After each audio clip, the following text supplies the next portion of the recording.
When I was younger, when I arrived to the US, I started eating at a Chinese restaurant. The owner was, for me, Master Shifu. From that point on, my dad knew he couldn't take off. And I was 13. He picked up a stick, a wooden stick, and he went to hit me over the head. And I did this, and it broke. I fought 30 guys at the same time, and they couldn't take me out. Have you ever been next to a fucking bus that was blown up? No. No, I have. Have you been at a restaurant that was blown up? No. No, Again, I have. So I was arrested for the first time at the age of 6. Hey guys, welcome to the channel. Today, we'll be talking about the most ridiculous King Azoulay stories of all time. Now, this guy has been on the internet for quite some time now. If you don't know who that is, he's the guy who's been going viral on TikTok with the most ridiculous backstories ever told. Now, we'll be going over them, starting with this clip right here. When I was younger, when I arrived to the US, I started eating at a Chinese restaurant. The owner was, for me, Master Shifu. When I used to go there, eventually the owner fell in love with me. And he said, that kid is special. I left school and I would come to him. And before I would eat, he would move all of the tables and he would teach me Kung Fu. And I was 10 years old. So I learned how to move with like Kung Fu, you know? Yeah. It was different. And I loved it. As I said, I'm going to be like Bruce Lee. And I would come there every day and I would train after school. When I got older, I said, I really want to go and train with the Shaolin monks. Then I went out there. It was amazing. You know that the Shaolin monks don't know ever in their life? I did not know that. You have to be over there in order to know that. And there's more secrets that I can't share. There's more secrets about them that I can't share. This man talks like he just unlocked a premium DLC pack for real life.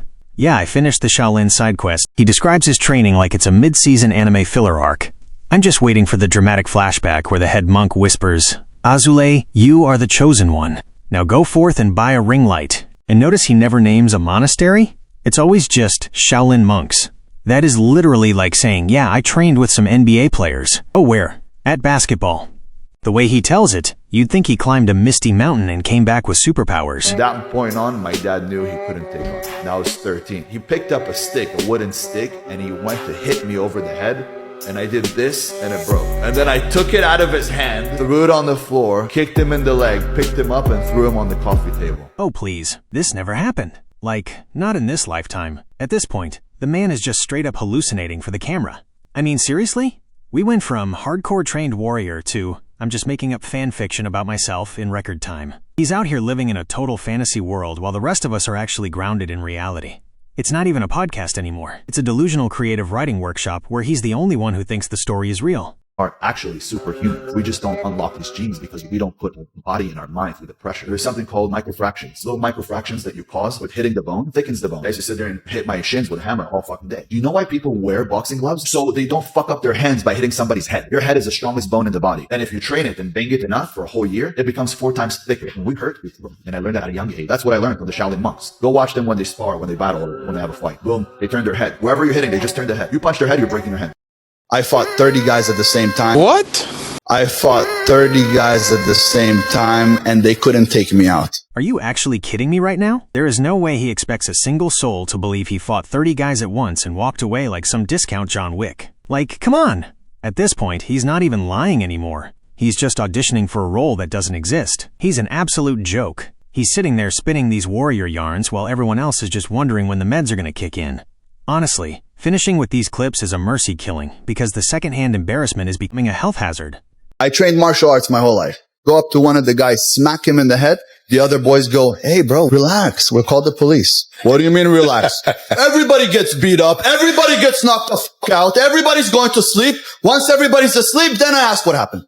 Have you ever been next to a fucking bus that was blown up? No. No, I have. Have you been at a restaurant that was blown up? No. No, Again, I have. My family background, majority of them are gangsters. My uncles were working with I fought 30 guys at the same time and they couldn't take me out. I was a black belt by the time I was like 10 years old. I fought 10 guys at the same time and beat their ass. And I fought 40 guys and I got jumped by them. And I was 13 years old. I would stare at people and it was Russian guys. But I ended up beating the out of like 5 of them. I trained martial arts my whole life. Kicked him in the leg, picked him up and threw him on the coffee table. The coffee table broke in half. From that point on, my dad knew he couldn't take off. I went into Kung Fu, to Muay Thai, to kickboxing, to Krav Maga. I left Taekwondo, it wasn't for me. At the age of 12, there was 5 Mexican dudes trying to jump me in the bathroom. I beat the shit out of them. I left one of them with his head in the toilet. The following day, They came and they started shooting at me. And you just said you're a descendant of King Solomon. I named myself King once I found that out. And then I grew my beard, and I realized I have his wisdom. So I started doing underground fights. There was a group of guys, and I ended up beating the fuck out of 6 of them.